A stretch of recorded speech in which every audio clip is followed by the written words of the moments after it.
¿Esto te ha dado? ¿En tu tendrá? Ay, ¿te oyes? Sí, sí, vale. Bueno, pues lehenike babein, udalari nire eskerrik beroenak eman dizkiot, gonbidapena egiteagatik. Empezaré, lógicamente, pues agradeciendo al Ayuntamiento de Sangüesa y a vuestra estupenda alcaldesa que me haya invitado para hablaros de un tema, se me entiende bien, ¿verdad? A pesar de la mascarilla y todo. Para hablaros de un tema, bueno, pues que tiene su actualidad, una actualidad que lleva mucho tiempo, muchos años siendo actual, que es el tema de la eutanasia y el suicidio asistido. Algunas y algunos que me conocéis, ya sabéis, yo me he dedicado a mi profesión de médico toda la vida, he trabajado en la unidad de cuidados intensivos del hospital, hasta que hace 6 años pues iban las listas de Geroa y salí elegido parlamentario, dejé la UCI para dedicarme al Parlamento. Pero a mí claro, en la UCI ya sabéis, se muere mucha gente, pero también sale adelante mucha gente y por el trabajo, en fin, por esa especialidad de la medicina en la que yo trabajaba, pues lógicamente estaba muy en contacto con la muerte y el tema de la muerte me ha interesado siempre. Os cuento esto porque ya hace 20 años, de vosotras casi ninguna habíais nacido. Hay que ser peor. Hace 20 años ya escribí mi primer artículo que se titulaba Eutanasia y cuidados paliativos. Amistades peligrosas, preguntaba. Y el segundo que escribí en relación con el tema también, ahora se han cumplido 15 años y se titulaba Sobre la modalidad de la eutanasia y el suicidio asistido. Era algo, tanto la eutanasia como el suicidio asistido, de lo que, bueno, pues en algunos círculos se hablaba, pero realmente yo creo que muy poca gente que hablaba con tranquilidad. Bien, os quiero decir también que a raíz de esos 2 artículos que publiqué, no sé cómo llamarlo, un periódico, un panfleto, en fin, de la derecha navarra.com,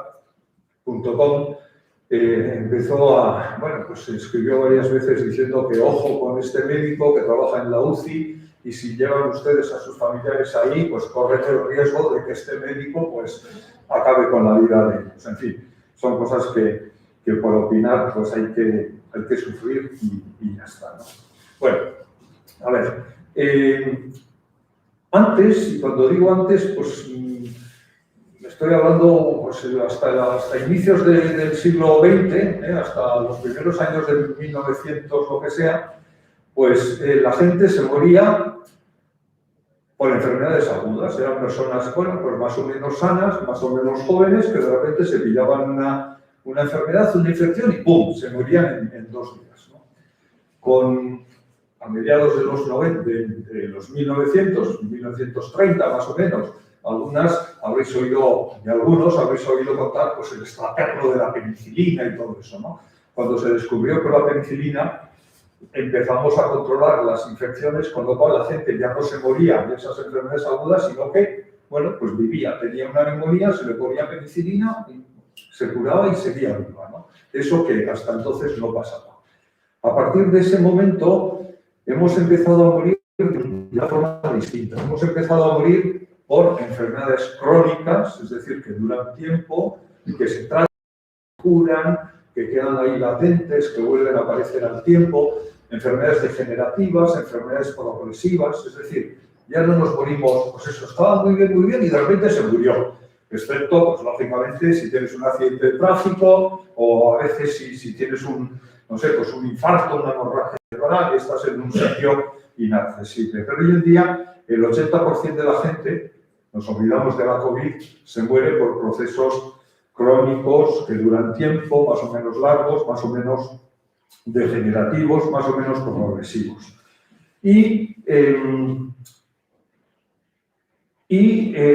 Esto nos da tiempo a pensar cómo nos queremos morir, dónde nos queremos morir, si es que queremos morir. Yo sí quiero morir, pero todavía no. Pero hoy en día no tenemos la suerte la suerte de que la vida nos da tiempo para pensar, pues eso, en cómo queremos morir, dónde, con quién, en qué sitio, de qué manera, etcétera, etcétera. Bueno, y todo esto, lógicamente, está legislado. Para todo esto hay legislación en el Estado, vamos, en todos los estados del mundo, ¿no? En concreto, aquí en el Estado español, pues bueno, pasamos también de una situación de falta absoluta de libertades a que la Constitución en 1978 nos reconociera ciertos derechos fundamentales. Hasta entonces no teníamos derechos reconocidos, ni siquiera en el papel. A partir de la Constitución, por lo menos tenemos derechos reconocidos en el papel. 8 años más tarde se aprobó una ley, que era la Ley General de Sanidad, donde ya se empieza a reconocer esos derechos no solo a las personas sanas, por decirlo así, sino también a las personas enfermas, es decir, que no por estar enfermo pierdes tus derechos. Ha habido en la legislación, bueno, pues momentos yo creo que muy interesantes, os acordaréis, algunas sí. En 1990 unos presos del Grapo que había hicieron una huelga de hambre y, claro, pues eran enfermos presos, personas presas, perdón, y sobre las personas presas, pues el Estado tiene el derecho de velar por su salud y por su seguridad. Estos presos del Grapo empezaron a hacer una huelga de hambre, se les alimentó en contra de su voluntad y esto generó, pues bueno, pues que se hicieran unos recursos a los tribunales de justicia y hubo una sentencia muy interesante, ya os digo, en 1990, en la que el Tribunal Constitucional reconocía que sí, que las personas tenemos derecho a decir que no queremos unos tratamientos o que no queremos ser alimentados a la fuerza, pero claro, las personas presas perdían ese derecho porque el Tribunal Constitucional entendía que es más importante el deber del Estado de proteger a las personas presas que la libertad que puedan tener las personas para decir, pues no quiero tratarme o no quiero alimentarme. Ha habido luego muchas más leyes que se han ido aprobando. Hay otra sentencia muy interesante también que se aprobó en 2002 del Tribunal Constitucional, en la que, ¿os acordáis? Los testigos de Jehová. No sé si hay algún testigo de Jehová en la sala o no, da igual. Los testigos de Jehová rechazan las transfusiones. Es decir, tú tienes un paciente que necesita una transfusión de sangre y te dicen, no, yo no quiero sangre, soy testigo de Jehová. Y claro, en aquellos momentos en los que pues, todavía muy pocas personas y menos sanitarios sabíamos qué hacer, hubo un caso en Zaragoza, si no me equivoco, un menor de edad, el hijo de una familia de testigos de Jehová que necesitaba una transfusión de sangre, los padres se negaron y, pues bueno, pues los médicos llevaron a juicio la decisión de los padres de prohibir la transfusión a su hijo. Eso generó pues, también una sentencia muy interesante que dio mucho que hablar. Quiero decir, con esto, con todas estas cosas y casos que os estoy contando, lo que os quiero transmitir es que sobre el morir y sobre cómo morir y sobre si tenemos derecho a morir o si tenemos obligación de vivir y sobre todo esto que ha habido en el Estado pues mucha legislación. Y ya centrándonos, bueno, en la legislación, hasta la penúltima legislación española, reconoce varias cosas, ¿no? Una, que ningún médico tiene el poder de imponerte un tratamiento. El médico, en este momento, lo único que puede hacer es ofrecerte un tratamiento, decirte yo creo que esto es lo mejor y tú como paciente decides si quieres ese tratamiento o si no quieres. Es decir, es un derecho de los pacientes. A eso le llamamos consentimiento informado. El médico lo que tiene que hacer es informarte de qué enfermedad tienes y de qué tratamiento te sugiere. Pero tú como paciente tienes el derecho a decir si quiero, no quiero que me lleven a la UCI, quiero que me lleven a la UCI pero no más de 5 días, quiero que me pongan un respirador, no quiero un respirador. Es decir, las personas hoy tenemos derecho a aceptar o a rechazar cualquier tratamiento, incluso cuando el rechazo de ese tratamiento implique que nos vayamos a morir. Tenemos todo el derecho a decir no quiero. Y el médico está obligado a respetar esa decisión del paciente. Bien, Y luego, también la legislación lo que reconoce es que todos los pacientes graves tienen derecho a cuidados paliativos. Es decir, no sé, vamos a poner una persona con cáncer que está evolucionando mal y pues a pesar de los tratamientos sigue evolucionando mal y a pesar del tratamiento sigue evolucionando peor, y llega un momento en el que pues se llega al convencimiento de que no tiene mucho sentido que sigamos intentando curarle, porque ya vemos que todos los tratamientos que tenemos en la mano y todos los tratamientos que hemos utilizado no están sirviendo para nada, ¿no? Entonces ese paciente tiene derecho a cuidados paliativos, es decir, a ser tratado como un paciente que está al final de la vida, como un paciente en el que el objetivo cambia de vamos a intentar curarle, el objetivo ese pasa a ser vamos a cuidarle lo mejor posible, es decir, vamos a quitarle todo el dolor, toda la angustia, toda la disnea, la sensación de que se ahoga, etcétera, etcétera, en vez de intentar curarle. Porque sabemos que la curación es imposible, entonces lo que hacemos es intentar conseguir que en los últimos días, semanas, meses que le queden a ese paciente y a sus familiares sean lo más placenteros posibles o lo menos dolorosos posible. Es decir, que se muera con el menor sufrimiento posible. Y esto hoy en día, en los lugares en los que hay unos buenos cuidados paliativos, se consigue en el 90 y tantos, un 90 y pico %, muy alto. ¿Ok? Vale.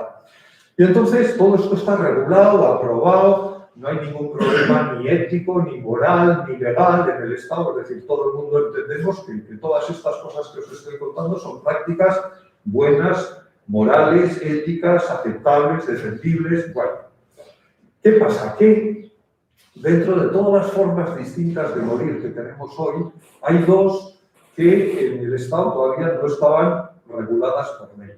Una es la eutanasia y la otra es el suicidio asistido. Bien. En 2011, por venir ya a etapas más cercanas, el Partido Popular presentó en el Congreso una ley de derechos de los pacientes en fase terminal que tampoco avanzaba en la dirección de regular la eutanasia y o el suicidio asistido. En 2016, Ciudadanos también presentó otra ley que también hacía referencia al final de la vida, pero incidía sobre todo en cuidados paliativos que, como os digo, están reconocidos como un derecho de los pacientes. Profundizaba un poco más en eso, pero no entraba en el meollo de la cuestión pendiente, que, como os digo, es la eutanasia y el suicidio asistido. En 2017, Podemos hizo una propuesta de ley para despenalizar la eutanasia. A mí me llamaron y yo participé junto con otras personas que no somos de Podemos en la propuesta esta, y yo tuvo un fallo muy grande. Yo creo que esta ley, Podemos tenía mucha prisa. Podemos tenía mucha prisa por ser los primeros en presentar una ley que dijera nosotros presentamos una ley que despenaliza la eutanasia. Y las prisas en estas cosas son siempre malas, en casi todas, son malas consejeras. Entonces fue una propuesta que a muchos de los que no siendo de Podemos habíamos colaborado con ellos no nos gustó, nos dejó mal, y que en el Congreso pues echó atrás. Y además, pues ya sabéis, mientras que aquí ya teníamos un gobierno estable, en fin, fue la legislatura aquella de Uxue Barcos, que mientras Uxue Barcos presidía el gobierno de Navarra, en España hubo cuatro votaciones generales, que si dormían, que si no dormían, que si se arreglaban, que si no se arreglaban. La cuestión es que no constituía el gobierno, y entonces esta ley pasó se quedó ahí en el baúl de los recuerdos. Y en 2018 el Partido Socialista presentó otra ley de regulación de la eutanasia, que es la que se ha visto ahora, que se aprobó en el Congreso en diciembre de 2020, que pasó al Senado en marzo, o sea, hace un mes de este año, y que también se aprobó en el Congreso por mayoría. Bien. Me vais a permitir que os diga cuáles son las diferencias entre eutanasia y suicidio asistido. Pues yo creo que es importante. La eutanasia, imaginaros un paciente con una enfermedad grave, con una enfermedad incurable, que dice, bueno, ya estoy harto, o sea, no puedo más, me duele todo, no quiero seguir viviendo, habéis intentado hacer de todo y quiero morirme ya. Bien, pues la eutanasia es el acto por el que un profesional sanitario, a petición de ese paciente que tiene determinadas condiciones y está en determinadas circunstancias, el médico, el profesional sanitario, le inyecta una medicación intravenosa para provocar la muerte de ese paciente. ¿Ok? Es decir, eutanasia es provocación directa de la muerte por un profesional sanitario a un paciente que está en una situación determinada, con determinadas características, etcétera, etcétera, que luego comentaremos. ¿Vale? Provocación directa de la muerte. ¿Qué es el suicidio asistido? Pues el suicidio asistido es el mismo paciente del que estaba yo hablando ahora, solo que pide al médico, mira, estoy harto, tengo esta enfermedad, todo esto que hemos contado, y quiero que me recetes unas pastillas que cuando de verdad yo no pueda más, me las tomaré, me suicidaré y me moriré. Son dos cosas, como veis, muy distintas. En una, el agente último es el profesional sanitario que inyecta la medicación, y en la otra, el agente último es el propio paciente, que es el que toma las pastillas, que se las ha recetado un médico, lógicamente, pero el que hace el acto último es el propio paciente. Se entiende la diferencia, ¿verdad? Bien, otra cosa os iba a decir, si hay algo que no entendéis o si queréis que os explique con más detalle y más detenimiento, por favor, me lo decís, ¿vale? Ok, bien. Mirad, en el mundo es verdad que son pocos los países todavía que han despenalizado o bien la eutanasia o bien el suicidio asistido. En Suiza se ha despenalizado el suicidio asistido el suicidio por compasión. Es decir, si tú tienes dinero hoy en día y tienes una enfermedad grave, incurable, en fin, o tienes un padecimiento que a ti te parece que es imposibilitante o que es imposible de abarcar, entonces te vas a una clínica de Suiza, pagas y allí está permitido el suicidio por compasión. Tú, estoy sufriendo mucho, vas a esas clínicas, pones la pasta encima de la mesa, te meten a una habitación muy bonita y ya está. Y tú tomas la medicación y te mueres. Pero eso solo está aprobado en Suiza. En la mayoría de los países, que ya os digo que son pocos del mundo, donde están aprobadas o bien la eutanasia o bien el suicidio asistido, a los pacientes que quieren morir se les exige determinadas condiciones o determinadas garantías que ahora os contaré. El paradigma, el primer país, el ejemplo, el faro que guía a los países que quieren despenalizar la eutanasia es Holanda. Holanda lleva 20 años con la eutanasia despenalizada. El proceso en Holanda fue muy distinto al que hemos tenido aquí, luego si queréis os lo cuento, pero llevan 20 años con la eutanasia despenalizada. Y el paradigma, el ejemplo más importante y el primero del mundo de suicidio asistido fue el estado de Oregón, es un estado que está entre California y Washington, en Estados Unidos, en la costa oeste, que llevan pues 24 años, me parece, con el suicidio asistido despenalizado. En Oregón pasó algo muy curioso. Ya sabéis que los americanos pues, bueno, hacen muchos referéndums, ¿no?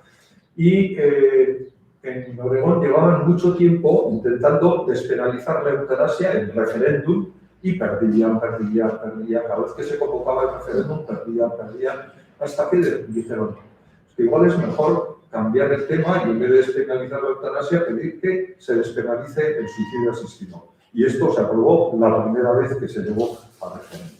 Bien. Aquí en el Estado lo que se ha despenalizado es la eutanasia. Y ahora hablaremos de esto.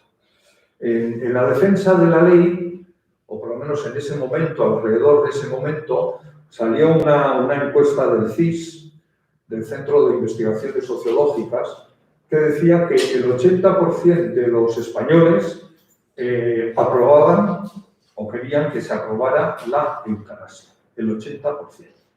Claro, yo no sé si es verdad o no. Yo solo, en fin, no suelo creerme mucho las encuestas. La encuesta de verdad es la última, ¿verdad? Como las encuestas electorales, que si va a ganar la Ayuso, que si va a ganar la izquierda, estamos todos los días con encuestas. Pues bueno, la encuesta de verdad es el 4 de mayo. Bueno, pues claro, el 80% de los españoles está a favor de la eutanasia. Pero claro, ¿qué entiende por eutanasia la gente cuando se le pregunta? Yo esa es la pregunta que te hago, ¿no? Porque claro, eutanasia viene del griego, euthanatos, eu quiere decir bueno, thanatos es muerte, claro. Entonces decimos, la eutanasia es la buena muerte, la muerte con dignidad, claro.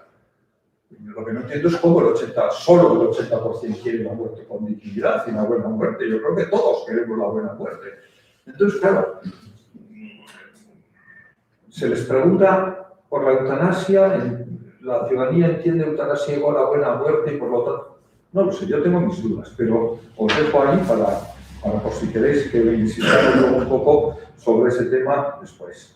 Bien, desde el momento en que se dijo que se llevaba esta ley, que el Partido Socialista llevaba, o el gobierno, aunque el proyecto es del Partido Socialista, el gobierno de España llevaba esta ley al Congreso, pues empezaron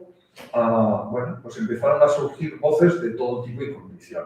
Unos muy a favor, otros a favor, unos en contra, otros muy en contra. Y el debate que se ha producido en prensa, en la radio, en la tele, en fin, es exactamente el mismo que se produjo en Holanda hace 20 años cuando se despenalizó la eutanasia, exactamente el mismo que se ha producido después en Bélgica cuando se despenalizó en Bélgica, el mismo que se ha producido en Colombia cuando se despenalizó, o en Canadá, que se acaba de despenalizar, o en Nueva Zelanda, que se acaba de despenalizar.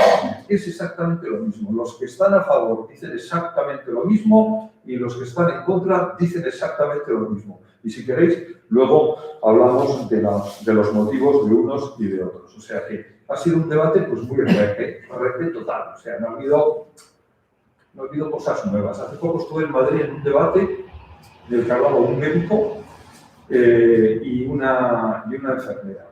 Y es que era, vamos, no sé, estuve a punto de sacar el ordenador y poner un debate que tengo en YouTube de Canadá, pues, solo que, bueno, en este debate de Canadá hablaban en francés y en Madrid hablaban en castellano, pero es que estaban diciendo exactamente lo mismo. Bueno, bien, ley de eutanasia. ¿Qué se ha hecho? ¿Qué implica, qué supone la ley que se acaba de aprobar sobre la regulación, la despenalización de la eutanasia? Bueno, yo quiero deciros que lo primero que reconoce la ley es que la eutanasia es, en estos momentos, todavía no, cuando entre en vigor, dentro de 3 meses, es un derecho de toda la ciudadanía. Es la eutanasia entendida como lo que es, como ayuda a morir, ¿vale? Es un derecho de la ciudadanía. Por lo tanto, a todas las personas que están en determinada situación, habrá que decirles, el profesional sanitario que les atiende tendrá que decirles que tiene derecho a cuidados paliativos, que tiene derecho a la eutanasia y el paciente decidirá. Pero se hace una reflexión que a mí me parece muy importante. Se reconoce que todos tenemos derecho a la prestación de ayuda para morir, es decir, todos tenemos derecho, desde que entre en vigor, a que se nos ayude para morir mediante la eutanasia, pero se hace una reflexión muy importante y también la ley dice que hay un bien jurídico muy importante que es la vida. Un bien jurídico muy importante que es la vida. La vida es un valor, la vida es un bien. Y en la medida en que la eutanasia acaba con la vida, para que alguien pueda pedir o para que alguien pueda ejecutar o no esa ayuda a morir, se pide, se exige unas condiciones concretas, que yo creo que son fuertes, serias, severas, a la persona que pide ayuda para morir. ¿Por qué? Porque realmente lo que está pidiendo es que se acabe o que acabemos con un bien jurídico positivo, con el bien de la vida. Entonces se le piden unas obligaciones importantes, por decirlo de alguna manera, se le pide un permiso importante para poder acabar con su vida y al mismo tiempo, en la medida, insisto, en que con la eutanasia acabamos con un bien positivo, con un bien jurídico, con la vida de alguien, a nadie se le obliga a practicar una eutanasia. Y por eso se dice que todos los profesionales sanitarios que así lo piensen o lo quieran pueden hacer objeción de conciencia, para que nadie se sienta obligado a actuar en contra de su conciencia para acabar con un bien positivo como es la vida. ¿Se entiende? Sí. Vale. Bueno. Bien. ¿Qué condiciones en este momento por la ley, insisto, cuando entre en vigor, no lo voy a decir más hasta el final, qué condiciones con esta ley se pide o se exige a una persona para que pida la eutanasia? Bueno, pues lo primero, tiene que ser una persona mayor de edad, tiene que tener más de 18 años, nacionalidad española, y si no, pues llevar no sé cuánto tiempo en España, etcétera, etcétera. Tiene que ser una petición libre, consciente y voluntaria, libre, consciente, voluntaria, y esa persona tiene que estar en una situación de enfermedad grave e incurable, o bien tener un padecimiento grave, crónico e imposibilitante. Es decir, que para pedir la eutanasia no la puede pedir cualquiera, no la puede pedir un menor de 18 años, no la puede pedir, pues no sé, una persona porque su marido le está insistiendo en que pide la eutanasia, que no vale para nada. No la puede pedir alguien que tiene una depresión, es decir, tiene que ser una decisión libre, consciente y voluntaria. Y además tiene que estar, insisto, tiene que tener una enfermedad grave e incurable o tener un padecimiento grave, crónico e imposibilitante. ¿De acuerdo? Bien. ¿Cuál es el proceso? Pues el proceso es una persona que cumple esos requisitos, lo comenta con su médico, le dice, mira, estoy en esta situación, esto es un horror y pues quiero la eutanasia. O sea, quiero morirme ya, quiero que me ayudes a morir. Bien, el médico tiene la obligación de hablar con esa persona y de entender, de analizar, primero, si cumple todos los requisitos, claro, y dos, si realmente pues, la petición de eutanasia es una petición lógica, coherente, libre, en fin. Hay un periodo de 15 días, pasados esos al menos 15 días desde la primera petición, el paciente o la paciente tiene que reafirmarse en la petición de que quiere morir. Si el médico de familia, si el médico del centro de salud entiende que esa petición es válida, lo que tiene que hacer es consultar con otro médico, que le llama la ley médico consultor, el cual también tiene un determinado espacio de tiempo para ponerse en contacto con el paciente, analizar si cumple todos los requisitos, si no está siendo presionado por nadie, si no está presionado por los hijos que quieren que se muera para conseguir la herencia o lo que sea. Es decir, si cumple los requisitos que marca la ley, si el médico consultor entiende que sí, da el visto bueno y aquí en España se han inventado una comisión que llaman de garantía y evaluación. Es una comisión que no existe en ninguna parte del mundo donde se ha aprobado la eutanasia y o el suicidio asistido. Fijaros, para mí esto es una gran contradicción que tiene la ley. Yo en el Senado, desde luego, en fin, puse toda mi pasión para que esto no fuera así. Claro, estamos aprobando una ley entendiendo que las personas mayores de edad somos capaces, libres y somos capaces de tomar autónomas como para tomar decisiones sobre nuestra propia vida, que ya lo dice la Ley General de Salud, lo dice, en fin, un montón de leyes en los convenios de derechos humanos, de biomedicina, es decir, eso está recogido en toda la legislación mundial. Entonces, por un lado, entendemos que somos mayores de edad, capaces, que tenemos capacidad y autonomía en fin, como para decidir sobre nuestra vida, sobre nuestra muerte, como, en fin, como sobre si nos casamos o no, o con quién nos casamos, o sobre si queremos ser padres o madres, y cuántos hijos queremos tener, y con base en ese razonamiento aprobamos una ley de eutanasia. Exigimos que el paciente cumpla todos estos requisitos.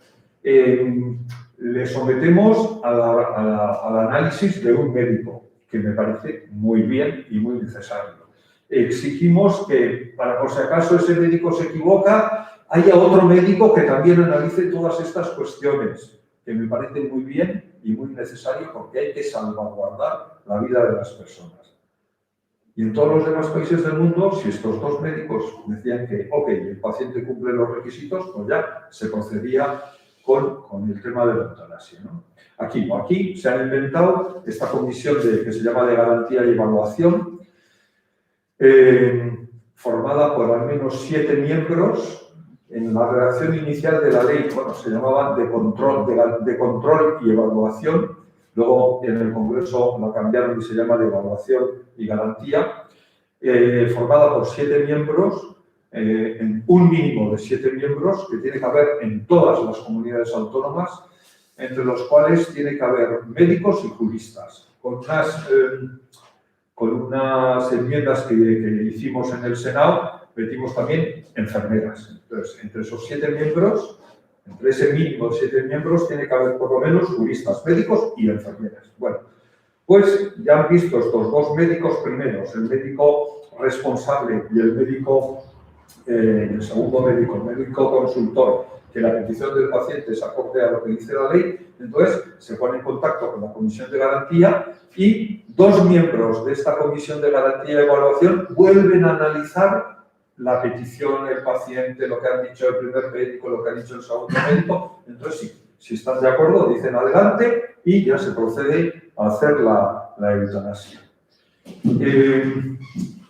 Si todo va bien, es decir, desde que tú la pides hasta que el comité de garantía y evaluación te da el ok, tal y como está en estos momentos la ley, pasa aproximadamente 40 días. Desde que pides hasta que te practican la eutanasia. Unos 40 días. Puede pasar que el primer médico diga que no cumples los requisitos o que te ves muy presionado o presionada por tu familia o por lo que sea. Puede pasar que el segundo médico vea que tu decisión no es libre, que no es tu padecimiento tan grave y tan imposibilitante como dices.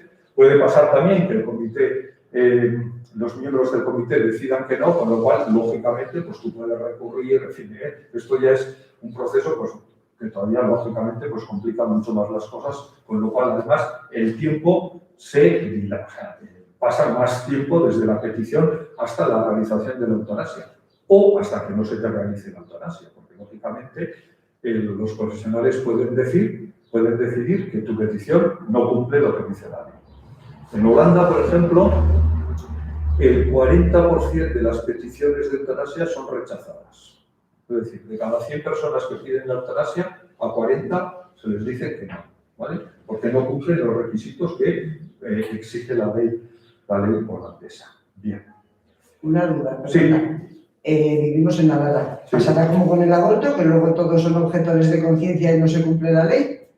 Bien, ahora vamos a eso. Vale, y efectivamente, antes lo he dicho, bueno, y ahí además está el tema de la objeción de conciencia. A nadie se le puede obligar a acabar con la vida de una persona en contra de su conciencia. ¿Ok? Bien. Pero no me olvido de este tema.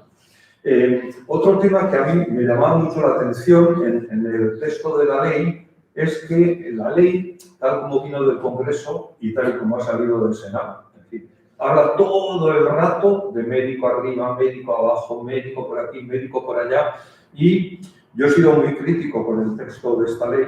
En una reunión que tuve con los jefatos del PSOE, estaba María Luisa Carcedo, la que fue ministra de Sanidad con el PSOE.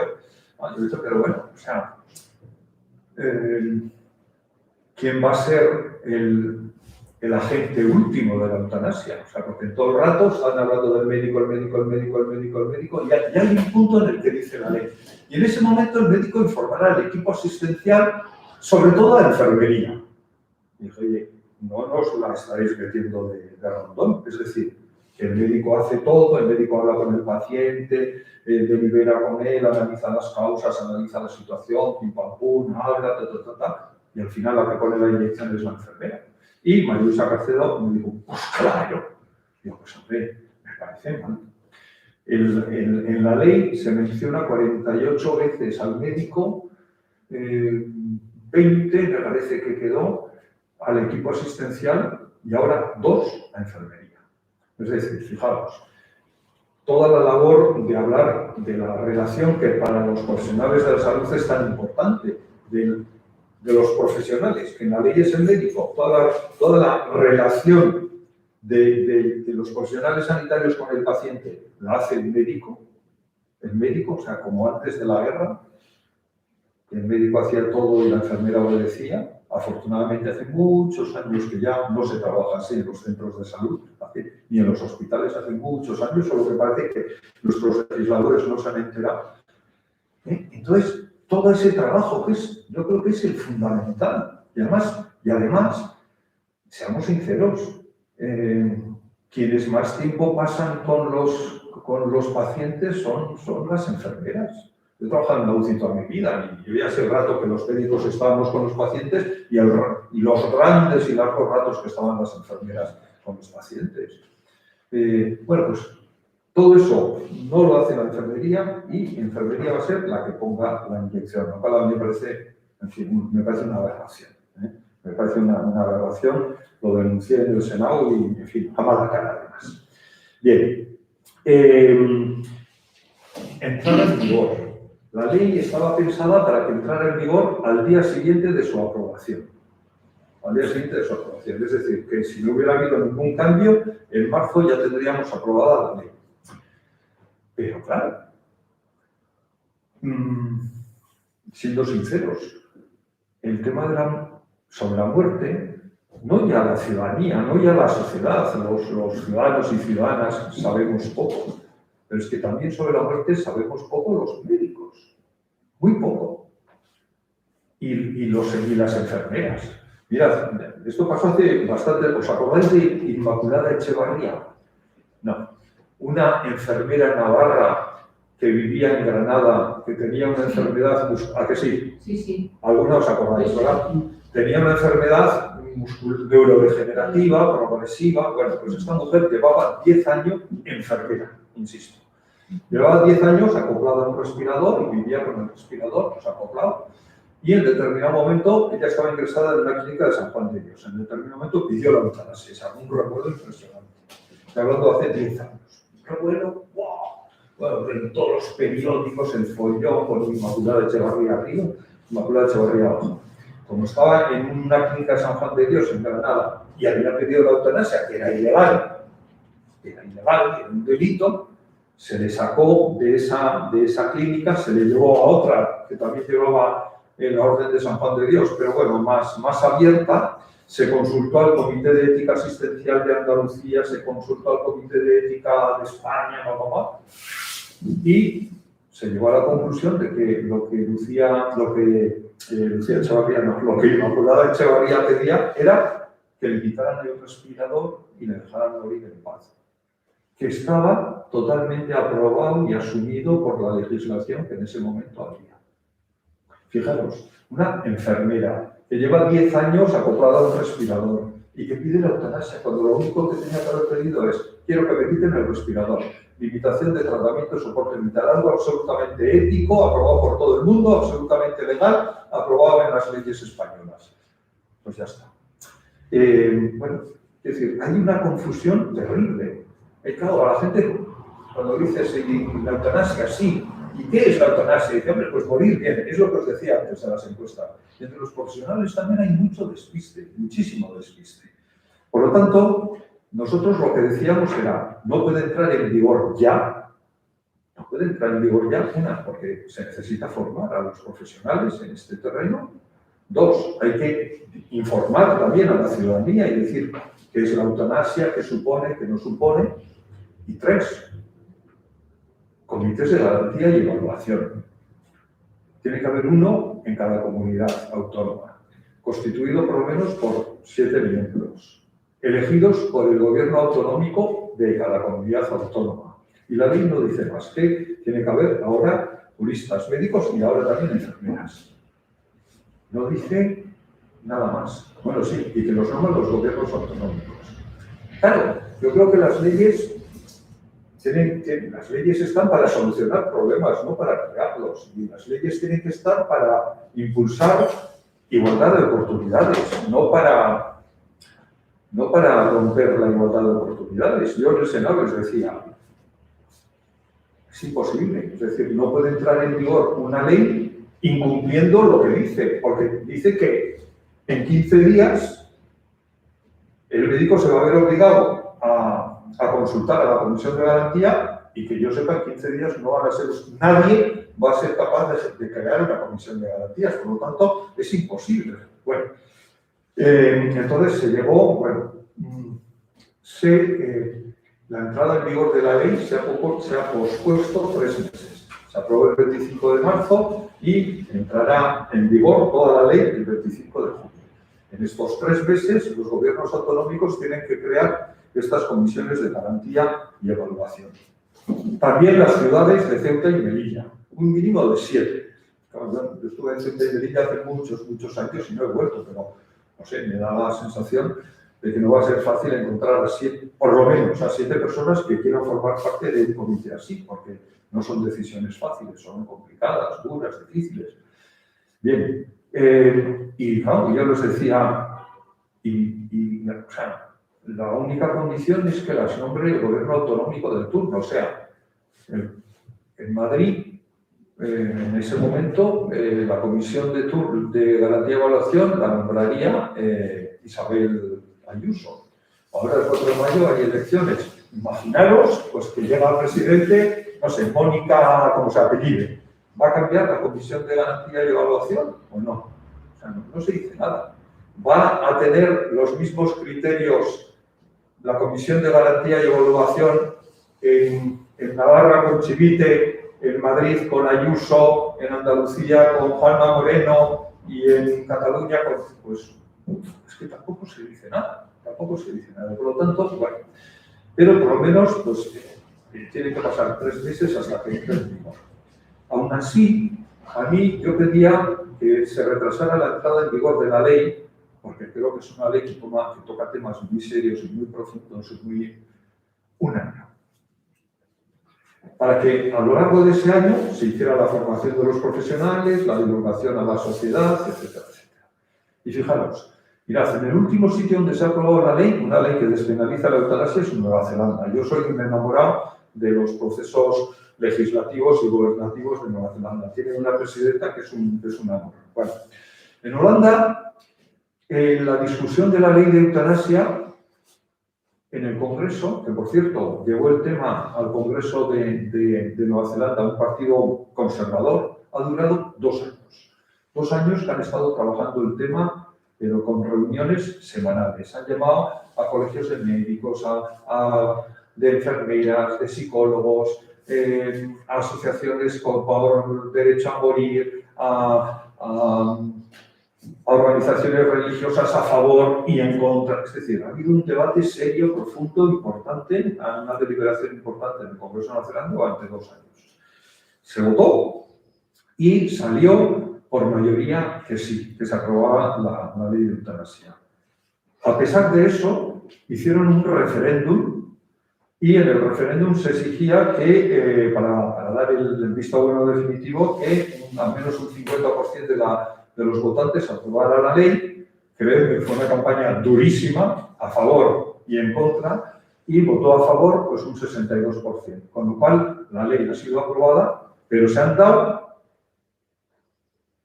12 meses para que la ley entre en vigor, porque a pesar de que ha habido ese debate y que todos han escuchado los motivos y las razones a favor de y en contra de, pues bueno, han llegado a la conclusión de que esto necesita más tiempo para que las cosas maduren y se tranquilicen.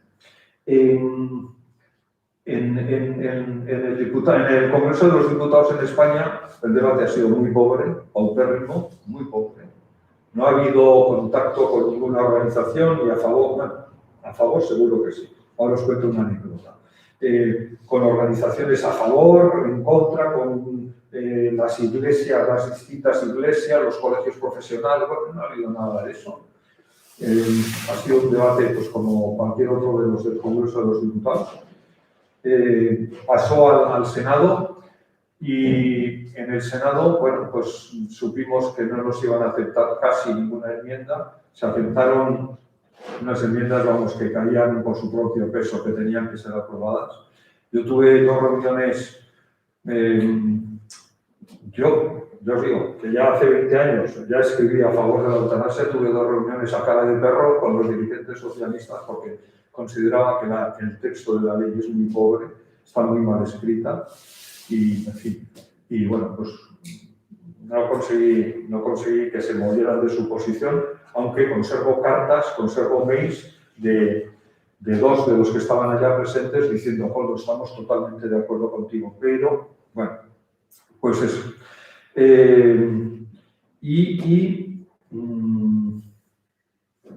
Bueno, por empezar ya un poquito el debate, la objeción de conciencia. A ver, lo que os iba a contar, que también está un poco en relación con esto. Yo estuve durante el proceso de cuando ya sabíamos que ya se había aprobado en el Congreso y tal, me acuerdo, estuve un día, tuve un videochat, una videoconferencia con la gente de la clínica de San Juan de Dios de aquí, de Iruña.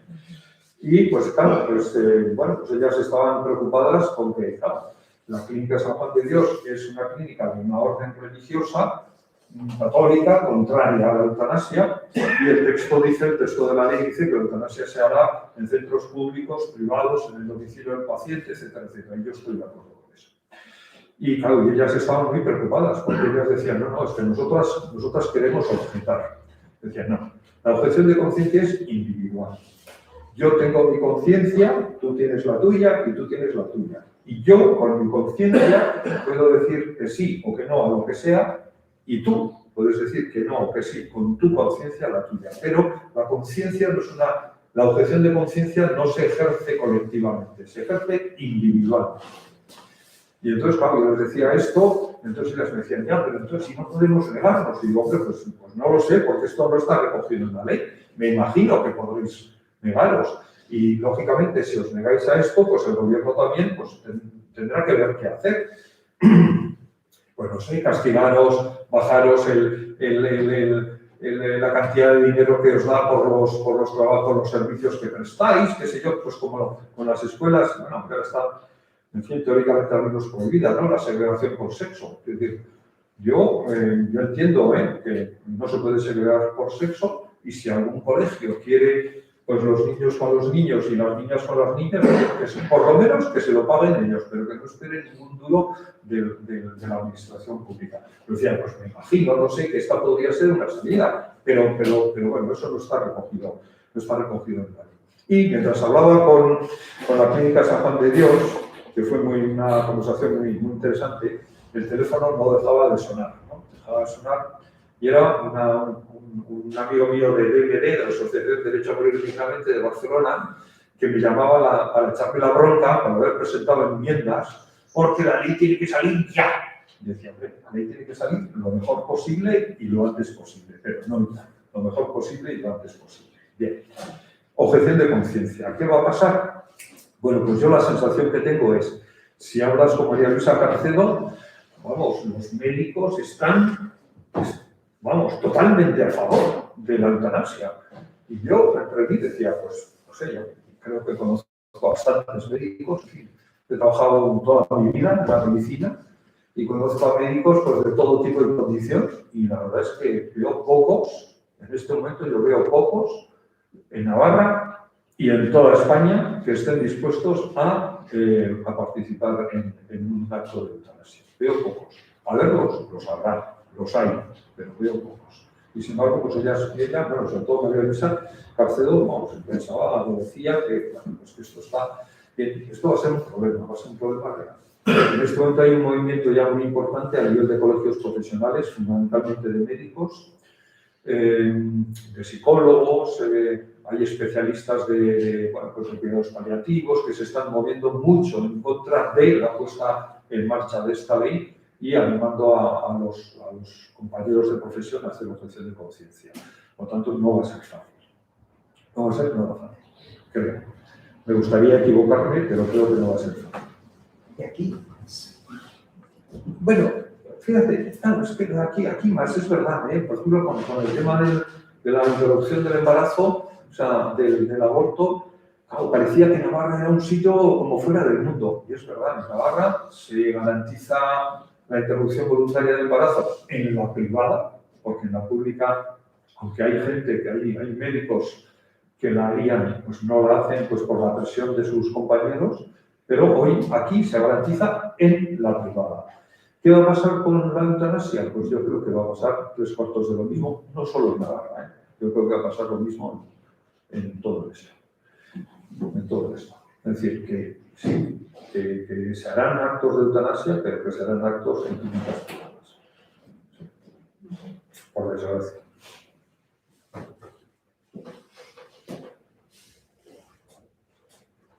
Os he dejado muy tristes. ¿Se puede preguntar? No, sí, claro, claro. No, que no sabía si habías acabado Sí, la sí. exposición.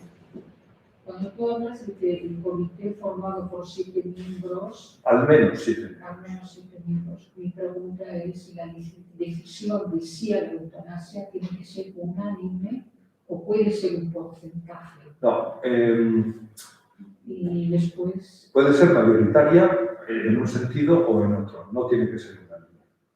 no tiene que ser. No. O sea, con un porcentaje suficiente. Sí, Y cuando tú hablas mayoritaria, de es decir, más del 50%. solicitar el suicidio, yo he entendido que tiene que ser personal, o tiene que solicitar uno mismo. Sí, tanto la eutanasia como... Estás en un estado de Sí. inconsciencia Sí, que tú no puedes ser otra persona que lo ama. sí. A ver, con esto yo tengo mis problemas también. Es decir, la ley exige que la petición sea, como os decía, libre, consciente, voluntaria, etcétera, etcétera, y que además, a lo largo de esos 40 días que pasan desde la petición, desde la primera petición hasta el acto de la eutanasia, bueno, pues tienes que hablar, deliberar con tu médico responsable, luego con el médico consultor y luego con los miembros de la comisión de garantías, ¿no? Pues que te van a decir, pero está usted seguro, pero no se da cuenta que la vida es bella, pero si ahora tenemos medicinas muy buenas, bueno, pues que lógicamente van a hablar contigo todo ese proceso, ¿no? Y la ley obliga a que se hable con el paciente de todas esas cosas. E insisto, me parece perfecto, además, ¿no? Es una decisión muy seria. Bueno, y la ley hace lo que yo entiendo que es una trampa, porque dice, si llega un momento en el que tú has perdido el conocimiento, la conciencia, estás en coma, ¿no? Tienes una hemorragia cerebral, estás en coma, y entonces resulta que leen el testamento vital, y en el testamento vital hace 5 meses, o 5 años, o 10 años, tú habías puesto, y quiero que se me practique la eutanasia si estoy muy mal. Entonces, el médico, tanto el primero como el segundo, como el comité de garantía, puede decir, no, este paciente pidió la eutanasia ya hace X. Y como no puede contestar y vemos que tiene una enfermedad grave, pues adelante. Claro, eso es castigar a las personas conscientes. Es decir, yo que estoy en esa situación, estoy diciendo, oiga, doctor Martínez, que quiero morirme porque esto es insufrible, porque no sé qué, y tengo que hablar con el doctor Martínez, no una, sino dos, sino tres. No, tengo que hacer todo un proceso de comunicación con él para convencerle de que de verdad quiero que me hagan la eutanasia, y si lo he escrito en un papel y ahora estoy en coma, pues ya está. Se da por asumido que tu petición era libre, consciente y voluntaria, que habías hecho ese proceso de reflexión contigo mismo, con tu familia, con tu médico, Yo creo que eso es una gran contradicción. Y este tema va a generar muchos problemas jurídicos. Muchos problemas jurídicos. No es lógico que una persona consciente le pidas hacer todo un proceso que es lógico, y que a una persona que, por ejemplo, está en coma, pues como tiene un papel escrito, muy serio, pero un papel, pues ya está. Le reconozcas como una decisión libre por sí. Esto, créeme, va a ser motivo de mucho follón jurídico. Es una contradicción desde mi punto de vista. Claro, fijaros, es que ¿cuántas de los que estáis aquí pensabais que entre la primera vez? Es decir, a mí me ha pasado hablar de esto con gente y decirme, ¿cómo? O sea, que yo pido y tengo que estar con un médico, luego con otro, luego con no sé qué, 40 días. La gente, o mucha gente, piensa que se aprueba la eutanasia, ya está, lo pido, y como lo pido es mi derecho y me la tienen que provocar. Esto es lo que mucha gente piensa, pero claro, las cosas no son así. Las cosas no son así porque, claro, tú tienes derecho a pedirla, no tienes derecho a obligar a nadie a que la haga, y bueno, y entonces la gente dice, pues vaya caca de ley. Pues sí, pero bueno, ya no creo. En fin, yo creo que es una ley muy deficiente en algunos aspectos, pero desde luego ese no es el que menos me gusta. Ay, sí. En el supuesto de que yo tengo ya una edad, empiezo con síntomas de Alzheimer, puedo escribir ese papel para que en su momento vaya adelante, claro, en la ausencia de mí. Sí, mira, tocas un tema que me parece muy interesante, ¿no? Porque es verdad que muchos de nosotros acabaremos con enfermedades tipo Alzheimer, ¿no? Estamos cometiendo un gravísimo error. Es decir, le diagnosticamos a una persona de Alzheimer y en vez de decírselo a esa persona que tiene derecho a saber, y los profesionales sanitarios tenemos el deber de decir, se lo decimos pues a la mujer, a los hijos, pero a él no, voy a hablar de él, ¿vale? A él no, pues porque fíjate cómo se lo va a tomar, claro. Y al hacer eso le estamos hurtando su derecho a decidir cómo quiere vivir, hasta cuándo quiere vivir, etcétera, etcétera. Y son decisiones muy importantes, decisiones personales, decisiones íntimas muy importantes. Entonces, primero, hay que intentar por todos los medios que todos los profesionales que diagnostiquen a alguien, por ejemplo, de Alzheimer, sobre todo si te diagnostican en un proceso, en una fase muy inicial, pues claro, tienen la obligación de decírtelo, porque tú eres dueño de tu vida, eres dueño. Tienes la capacidad y el poder de decidir hasta cuándo quieres seguir, cómo quieres seguir, si quieres que cuando dejes de comer te pongan una sonda y te alimenten por sonda, o que te dejen morir, o sea, bueno. Entonces, el segundo paso, primero, informar. Segundo, efectivamente, hacer un testamento vital. Y cuando va a aparecer una contradicción con lo que he dicho ahora mismo, pero no lo es. Hacer un testamento vital de la mano, o sea, o junto con el profesional sanitario que te trata. Es decir, ese proceso de deliberación, de reflexión, de comunicación que se exige a las personas conscientes, hacerlo en ese momento con el profesional sanitario que te trata. Y el testamento vital que lo firme también, en el que dices, y si llego a un momento en que dejo de reconocer a mi familia, ya no tiene para mí ningún interés seguir vivo y quiero que me practiquen la eutanasia, que esa decisión esté firmada por ti y firmada también por el profesional sanitario que te ha acompañado en la reflexión para llegar a escribir eso. Eso es muy distinto que de repente llegar con un papel firmado. Es decir, lo que estoy diciendo es, sí, testamento vital sí, pero que sea un testamento hablado, comunicado, reflexionado, deliberado con el profesional que te ha dado el diagnóstico o con el que te trata habitualmente, vamos, que es muy distinto. Y eso no se exige. En la ley no. En la ley dice que si tienes un testamento vital, pues ya está. Este fue otro de los grandes temas que yo me peleé mucho, ¿no? Porque yo lo siento como una contradicción, claro. Otra cosa es el caso que estoy contando, ¿no? ¿Vale? Es una persona que ahora no puede hablar, está en otro mundo, etcétera, etcétera, pero cuando se le diagnosticó de una enfermedad que sabíamos que él iba a acabar así, fue capaz de hacer un proceso de reflexión con su médico o su enfermera, en fin. De todas maneras, el testamento vital lo tienen que firmar también familiares. No necesariamente, la ley no dice eso. ¿Ah? La ley dice que lo firma uno y dos testigos, pero no tiene por qué ser, ¿eh? Sí, no tiene por qué ser familiar. Sí. Pero, claro, yo no sé cuántas habéis hecho el testamento vital, pero generalmente la gente lo que hace es le dan el papel y lo firma. Muchas veces incluso sin leer, ¿no? Como, en fin, como las pastillas que nos tomamos cuando nos dan porque tenemos catarro, o la vacuna, o qué sé yo, cuando nos bajamos una aplicación en el teléfono, ¿no? Decimos yes y adelante. El testamento vital son decisiones muy importantes y yo creo que es bueno leerlas, reflexionarlas, hablarlas con tus seres queridos. Porque, bueno, generalmente los testamentos vitales son cosas muy genéricas. Y si estoy muy mal, no quiero que se me prolongue la vida. Ya, pero ¿qué quiere decir estar muy mal? ¿No? Entonces, por eso es bueno hablarlo, ¿no? Pues, no, yo me refiero a que, pues si un día, pues eso, no dejo de reconocer, o soy incapaz de mover los brazos, ¿no? O qué sé yo, o se me olvida todo, o sea, hay que completar.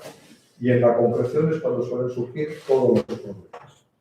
Porque un hijo entiende que, sí, la mamá dijo esto y se refería a esto, y la hija dice, no, la mamá se refería a otras cosas. Y ahí tenemos el fondo. Es decir, que un instrumento que nació para solucionar las cosas, para ayudar a buscar la mejor solución, muchas veces no ayuda a nada, sino todo lo contrario. Entonces, sería más fácil el suicidio asistido, ¿no? Cuando una persona es consciente. Y mi pregunta era si yo has dicho que es con pastillas, sí. No puede ser con inyectables, no, claro. Inyectarse uno mismo. Claro. No, a ver, la eutanasia se hace con inyección, es más rápido, más efectivo, y el suicidio asistido, hablo de Holanda, de Oregón, que para mí es el modelo ideal, también os lo confieso, es con pastillas, ¿no? Tú vas al médico, o sea, cumpliendo todo lo que te dice la ley, tú vas al médico, el médico te visita, me da igual, te receta, compras las pastillas en la farmacia y te las llevas a tu casa. Y fijaros, hay algo ahí, y las tomas cuando quieres, si quieres. Porque hay mucha gente que cuando tiene las pastillas en la mano se siente empoderada y dice, pues sí, estoy hecho una piltrafa. Pero voy a aguantar una semanita más a ver. Y aguantas una semanita y dices, pues hombre, tampoco estoy tan mal. Y dejan las pastillas en la mesilla y en este momento en Holanda el 60%, el 30% de las personas que reciben la receta compran las pastillas, se la llevan a casa y se mueren por otro motivo, con las pastillas en la mesilla. Porque les empodera. Saber que son dueños de su vida les empodera y dicen, bueno, pues voy a intentar aguantar un poquito más. Oye, y bueno, pues te empoderas y eres capaz de hacer frente pues, a... Pero en ese caso, una persona, por ejemplo, una persona con la cabeza perdida de Alzheimer no es capaz de tomarse las pastillas. No. Es que nada sirve nada es igual para todo el mundo, O sea, nada es igual para todo el mundo. Ni una persona, suicidarse metiéndose cosas es muy complicado, pues porque primero tomas algo para provocarte ciertos sueños, etc. O sea, mira, ¿ves? Otra de las cosas que los médicos en España, el 99,9% de los médicos no sabrían, yo creo, en este momento qué recetarte para un suicidio asistido y desde luego tampoco sabrían qué medicación ponerte para una eutanasia. Bueno, todos sabemos, ¿no? Te pueden meter, pues no sé, 15 kilos de morfina y te mueres, pero vamos, no eso... Perdón, pero sí. Tampoco lo especifica la ley. ¿El cual? ¿Con qué? ¿Con qué medicación? Sí. No. De hecho, bueno, a ver... No la medicación, sino el principio activo. No. La ley no especifica el principio activo. De hecho, también te puedo decir que, por ejemplo, en Oregón, que es, bueno, que fue el primer país y que han ido cambiando la medicación con la que se provoca la eutanasia a los pacientes a lo largo del tiempo, y en este momento hay distintos protocolos, por decirlo así. Sí. Yo es que también creo que no es necesario que la ley diga con qué principio activo o qué medicación utilizar. Yo creo que eso es una guía de actuación que será una de las cosas que tendrán que desarrollar para que la ley entre en vigor y entre en vigor de buena manera, o sea, una guía de buenas prácticas, etcétera, etcétera. Sí. Si se regula la ley de suicidio asistido, solo la eutanasia. A ver, os cuento. Esta ley tiene cosas muy curiosas, en fin, no les decía, dos grandes inventos españoles, ¿no? La Comisión de Garantía y Evaluación, no les gustó nada que les hiciera eso.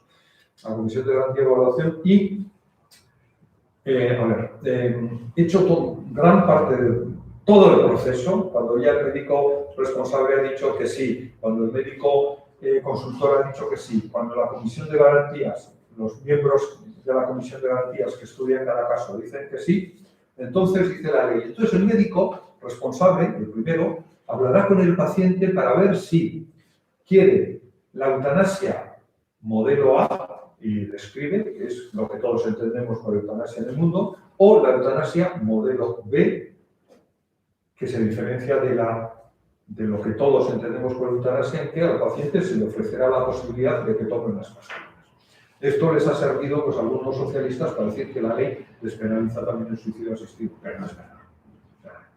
No es verdad. El suicidio asistido es otra cosa. Esto es, pues, en fin, si la cosa no fuera tan seria, pues me atrevería a hacer hasta una broma, ¿no? Eutanasia modo fresa y eutanasia modo limón. Pero eso no es suicidio asistido. Aunque es verdad, es un suicidio, pero lo que en el mundo de la bioética se entiende por suicidio asistido no es eso para nada. Te da la ley. La ley te da la posibilidad de elegir entre lo que todos entendemos por eutanasia, pero ya muy avanzado el proceso. Además, la ley dice, en ese momento, cuando tú has empezado aquí, cuando estás aquí, el médico hablará con el paciente para ver si quiere la modalidad A o la modalidad B. Dios decía, pero vamos a ver, un paciente que ha pedido la eutanasia en todo este tiempo, ¿de qué creen ustedes que ha estado hablando con su médico? Pues lógicamente de cómo quiere morir, o sea, pero la ley dice, no, en este momento hablará, no tiene pies ni cabeza. Se ha ido el sonido, no funciona el sonido. Ahora sí. Ahora. Como muevo un poco las manos, ¿había alguna otra pregunta por ahí? Yo era un poco de lo mismo, pero sí. no te he entendido bien, o sea, si sí. ahora, llegado al punto final, sí. que el paciente elige las pastillas, ahora, según esta ley, tiene que ser ya ahora, no puede llevárselas a casa para decidir, para dar... No, tiene que ser ya y ahora. Sí. Ya y ahora. Sí. Y no se los puede dar a los familiares, se los tiene que tomar él. Entonces, Pero tiene que ser ya y ahora. las tendrás que tomar delante de alguien. Sí, delante del profesional sanitario, ya y ahora. Sí. Es decir, esa posibilidad que yo creo que en Oregón funciona también de llevártelas a casa y que, bueno, que hay un porcentaje importante de gente que no fallece por suicidio asistido, sino porque el cáncer les ha matado, o porque les ha pillado una villaresa, o por lo que sea, o porque han ido a un mitin en Vallecas, ¿no? O en lo que sea, da igual, pues esa posibilidad desaparece, sí. O sea, tiene que ser ya, delante, ya, aquí, delante de él, sí.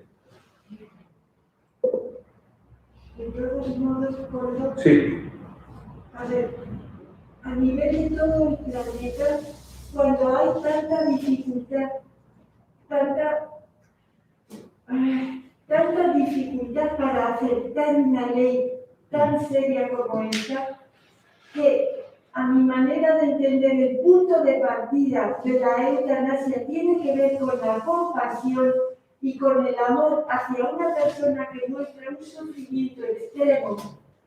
Creo que ese es el punto de partida, ayudarle a alguien cuanto más se pueda en aliviar ese sufrimiento. Entonces, cuando hay tanta gente que se opone a este acto compasivo y este acto de amor, en general es gente que tiene creencias religiosas profundísimas y donde consideran que el ser humano no es dueño de su vida, sino que es un usufructuario de un don que le fue concedido y que lo tienes que soportar hasta el extremo del sufrimiento extremo. Entonces, los que somos o no somos creyentes y tienes a tu lado a alguien que está muriendo de dolor y que la medicina paliativa tampoco puede anular ese sufrimiento, digo yo, esos que son tan religiosos y cuya fe los imposibilita para ese acto compasivo, de verdad te lo digo, Coldo, que yo no lo puedo entender. Pero es que hace muy pocos meses se ha muerto una amiga mía y en 3 hospitalizaciones sucesivas pidió, por favor, la inyección, os lo pido. Era un hospital terciario con todos los recursos tecnológicos, farmacológicos, y no podían acabar con su sufrimiento. La mandaron para casa porque, claro, ni había ley, ni había compromiso, y ella acabó sus días muerta en el dolor. Y entiendo yo que cuando se habla de eutanasia, se habla de compasión, no de otra cosa. Bueno, es potente esto que estás contando y es lamentable que todavía hay, en fin, en el caso de tu amiga, pues que haya gente que se muera con dolor, que se muera con sufrimiento. A ver, es algo impresionante, ¿no? Mirad, uno de los países donde peor y menos se utilizaba la morfina era España. Y eso está, lógicamente, en relación directa pues, con esa creencia que había de que la morfina, si dabas morfina a alguien, pues le quitabas el dolor, pero le acelerabas la muerte, cosa que se ha demostrado que es absolutamente falsa. Pero bueno, primero, pues lamentar, ¿no? Y agradecer que comentes el caso de tu amiga. A ver, yo estoy... A ver cómo te lo digo. Yo creo que en estos momentos, con todo lo que dices que tenemos en los centros de salud, en los hospitales, etcétera, que es mucho, hoy en día, con cuidados paliativos, con una buena atención paliativa, el 99,5% de la gente tiene que morirse bien. Debe morirse bien. Y puede morirse bien. Esto lo digo, vamos, con todas las letras. Es decir, que con unos buenos cuidados paliativos la gente no tiene por qué morirse mal, no tiene por qué morirse sufriendo, no tiene por qué morirse con dolor, no tiene por qué morirse con sensación de ahogo, no tiene por qué morirse con disfagia, con molestias al tragar un puré o lo que sea. Esto es una realidad. No tienen por qué morirse así. Los cuidados paliativos palían todos estos síntomas en un porcentaje elevadísimo. Dicho esto, mira, en Canadá, que se ha aprobado la ley hace año y medio, hace 3 años, se hizo una encuesta a la gente que pedía la eutanasia y el 80% de los que pedían la eutanasia era gente que había estado en cuidados paliativos y que decían que sí, que además que eran unos cuidados paliativos muy buenos y que aún así querían la eutanasia. Y un 12% de las personas a las que se les preguntaba decían que ellos no querían paliativos, ellos querían directamente la eutanasia. Bueno, esto como datos. Es un acto de compasión, es un acto de amor. Pues sí, se puede entender así, no te lo voy a negar. Para mí es un acto médico. Para mí la eutanasia es un acto médico. Y es tan acto de compasión o tan acto de amor, pues como auscultarle a una persona. ¿Vale? O como tocarle la tripa para ver si palparle la tripa para ver si notas. Pues un acto de amor. Para mí toda la profesión de la medicina es una profesión de amor. Es de compasión, dices, sí. Lo que pasa que, claro, yo creo, para mí, mis creencias son, vamos, lo más importante. No lo más importante, pero sí, casi lo más importante. De la misma manera que para ti las tuyas. Y para esa persona que de verdad cree que no somos quien para intervenir en los límites de la vida, pues yo quiero creer y creo en la sinceridad de su creencia. Y a mí me parece eso absolutamente respetable. Yo no, absolutamente respetable. Y luego, claro, y no creo que esas personas sean menos compasivas que yo. De la misma forma que ahí también ha habido mucha gente que dice que, fíjate, si se aprueba la eutanasia, la gente no va a querer ir al médico porque los médicos pues, se dedicarán a matar a la gente. Bueno, pues de la misma manera que eso también es mentira, ¿no? Y los médicos que hagan eutanasias pues las harán de acuerdo con la ley y pues movidos pues, por una reflexión profesional, por una reflexión compasiva, ¿no? Por una reflexión médica. Y luego, claro, la compasión yo creo que es un sentimiento muy potente y que hemos perdido mucho y muchos a lo largo de la historia de la humanidad. Claro, la compasión también hay que ponerle límites. A la compasión hay que ponerle límites. La compasión es un sentimiento muy manipulable. Muy manipulable. Mira, yo estudié en la Universidad de Navarra, di una vez no sé por qué, pero en fin, a mí no me dejaron hacer prácticas en la clínica universitaria, debía ser muy malo de joven, sacaba buenas notas, pero en fin, yo no hice prácticas en la clínica universitaria y sin embargo después, digamos, cuando ya estaba trabajando en intensivos un año, desde el colegio de enfermeras me invitaron a dar una charla sobre la ética del cuidado. Yo di la charla de la ética del cuidado y sé que sentó muy mal pues, a algunos y algunas de las dirigentes de la Universidad de Navarra. ¿Por qué? Pues porque la compasión sirve, por ejemplo, para pedir fundamentalmente, o ha servido para pedir fundamentalmente a las mujeres, pues que den un poquito más. Que den un poquito más de su tiempo. Que metan media hora más. No les aumentamos el sueldo, pero ojo, es que hoy día este paciente se ha encariñado contigo. Y es que tú le llevas también. Es decir, hay que tener mucho cuidado con la compasión. Y luego, por otro lado, es que a nadie se le puede obligar a hacer nada en contra de su conciencia por lo que a ti y a mí nos puede parecer compasivo. Y yo creo de verdad que, por ejemplo, en el tema de la eutanasia, nos tiene que llevar a todos a entender que mis razones son muy potentes y son auténticas pero que las razones de los demás pues también son tan importantes. Son muy importantes. Son muy importantes. Y claro, y además, pues yo no sé cuánto contacto has tenido con la muerte de las personas, pero hay profesiones, pues por ejemplo la mía, ¿no? La de cuidados intensivos. A nosotros en la UCI se nos morían aproximadamente pues, un 15% de todos los pacientes que entraban, ¿no? Y muchos de ellos, porque en determinado momento ya veíamos que no tenía mucho sentido seguir pues manteniendo al paciente sedado con un respirador, alimentándole con una sonda, con tubos por todos los orificios y algunos más que les hacíamos, ¿no? Entonces, cuando llegamos todos al convencimiento de todos los profesionales, al convencimiento de que eso no tenía ningún sentido, hablábamos con la familia porque el paciente no era capaz, estaba en una situación de incapacidad para decidir y si la familia estaba de acuerdo, pues le quitábamos el respirador y dejábamos que se muriera. Claro, si eso lo hicieras una vez al año, pues bien, pero si eso lo tienes que hacer varias veces a la semana, es muy duro. Es muy duro. Entonces, claro, cuando dices, pero con compasión y tal, sí, pero es que tú estás hablando de este paciente, pero yo tengo pacientes en esa situación, muchos. Y luego, por otro lado, también, y esto ya nos daría para muchísimo, es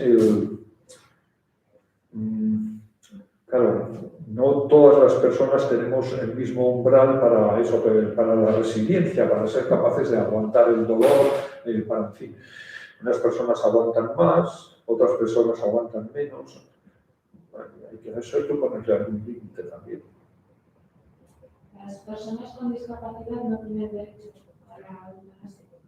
Este es otro de los grandes temas sobre los que se va a hablar mucho. Hubo ¿cómo se llama? La organización de personas con discapacidad.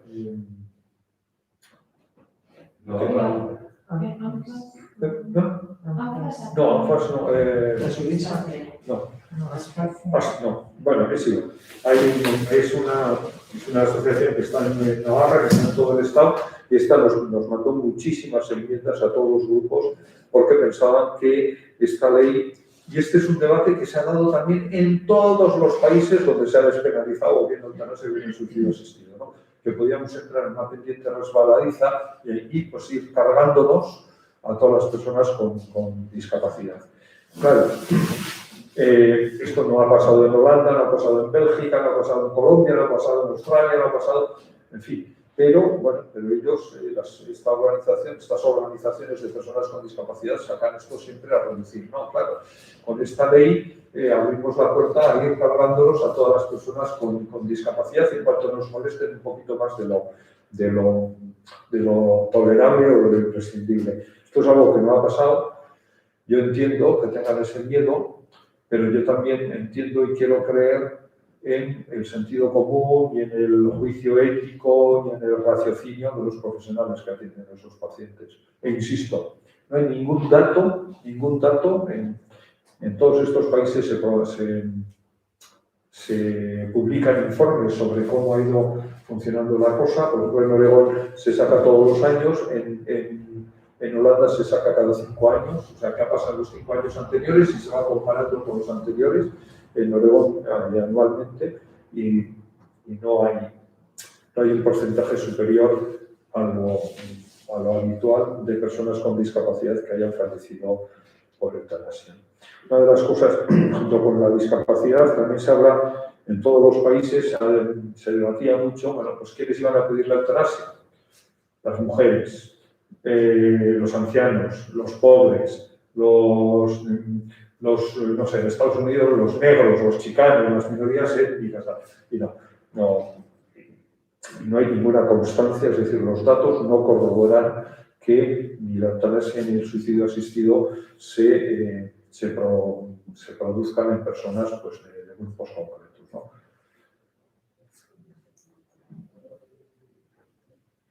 ¿Se sabe qué número de, o sea, por ejemplo en Holanda, qué número de personas fallecen por eutanasia al año? Sí. ¿Y cuántos esperan que mueran aquí? A ver, los datos se publican. En Holanda cada 5 años tienes la evolución. Inicialmente hubo menos, luego subió mucho, ahora está ahí mantenido. ¿Aquí qué se espera? A ver, pues yo lo que espero es que en cuanto entre en vigor, y os lo digo porque se ha puesto en contacto conmigo gente que está esperando a que entre en vigor, ¿no? Yo creo que va a haber un pico grande de gente que pida. En cuanto a todas esas personas que en este momento están pues, muy activas pidiendo que ya se ponga en marcha la ley, fallezcan, bajará la cosa y pues volverá a una cosa, bueno, que yo entiendo a un porcentaje que yo entiendo aceptable. Claro, y aquí entran también las ideologías, ¿no? Hay quien dice que el mero hecho de hablar de eutanasia ya es incitar a que las personas pidan la eutanasia. Bueno, yo siempre suelo decir que la vida es maravillosa, incluso en el peor de los momentos, que siempre sale el sol, en Sangüesa también, me Pamplona a veces, pero siempre sale el sol, y que, bueno, pues que siempre encuentras un motivo para seguir vivo y para seguir luchando y seguir trabajando, excepto cuando dejas de encontrarlo, vamos, pero el sol sale siempre.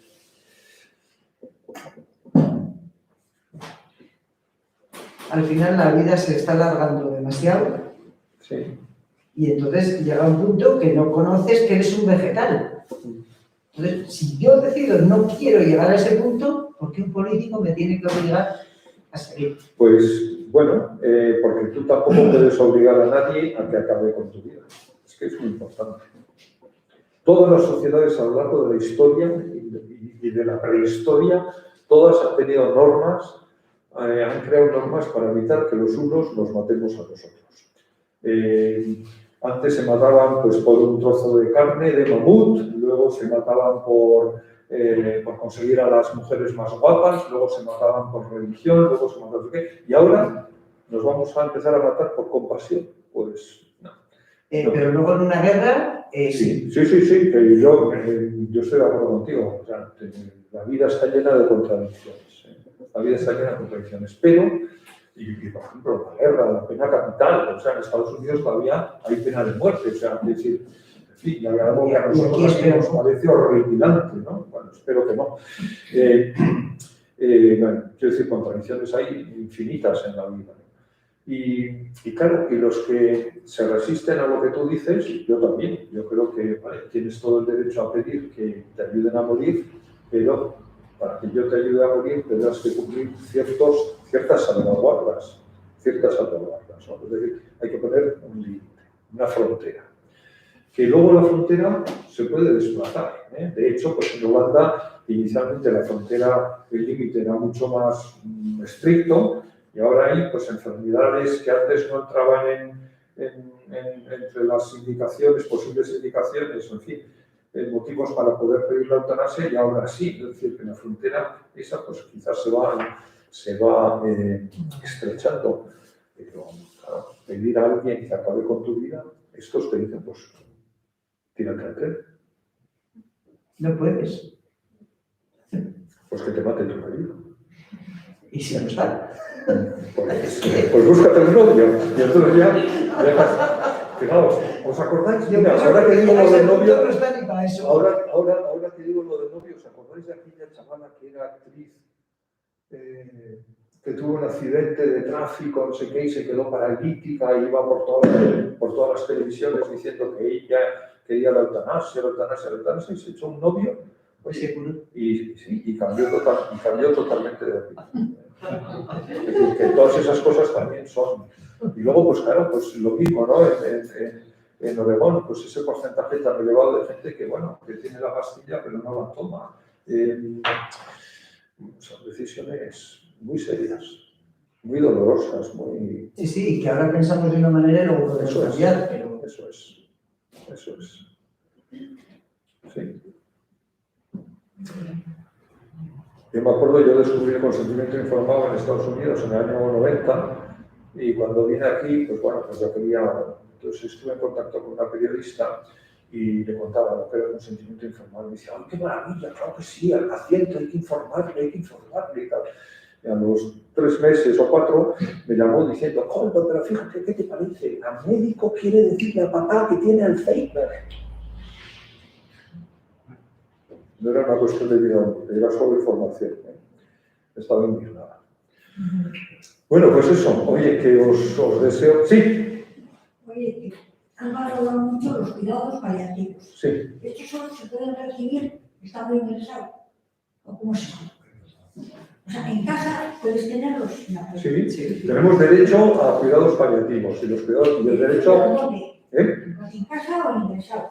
A ver, una cosa es el derecho. Todos tenemos, fíjate, los derechos humanos dicen que tenemos derecho a la vivienda, derecho al trabajo, tenemos derecho. Una cosa es el derecho. Todos los seres humanos tenemos, o por lo menos en Europa, tenemos derecho a los cuidados paliativos. Y el derecho, lo que dicen las leyes es que el derecho a los cuidados paliativos es en un hospital o también en domicilio. Otra cosa es, pues como el derecho al trabajo, el derecho a la vivienda, etcétera, etcétera. Bueno, pues en Navarra funcionan muy bien. Y en Navarra funcionan muy bien. Esto viene a ser como un parche o empiezas hasta que terminas. Perdón. O sea, esto viene a ser como un parche Sí. que te oye, tienes mejor vivir, sufres menos. Sí. O están con esto hasta que te mueres. No, los paliativos están hasta que te mueres. O sea, empiezas hasta que terminas. Eso es, sí. Y es más, teóricamente, según dice la ciencia de los paliativos, no termina cuando tú te mueres, sino que el paliativismo continúa también con tus seres queridos que han sufrido, que han tenido la pérdida, etcétera, etcétera. Eso es lo que dice la ciencia de los paliativos y la legislación. Otra cosa es luego la puesta en marcha de eso. Y como dice aquí la compañera, efectivamente, en Navarra tenemos unos muy buenos cuidados paliativos. Si nos comparáramos con otras comunidades, lo nuestro es de 1000%. Y aquí tenemos solo San Juan de Dios, ¿no? Aquí es San Juan de Dios. Pero San Juan de Dios, fundamentalmente, pero que también hace atención a domicilio. Sí. Bueno, pues eso, es que ricasco por haber venido, por las preguntas.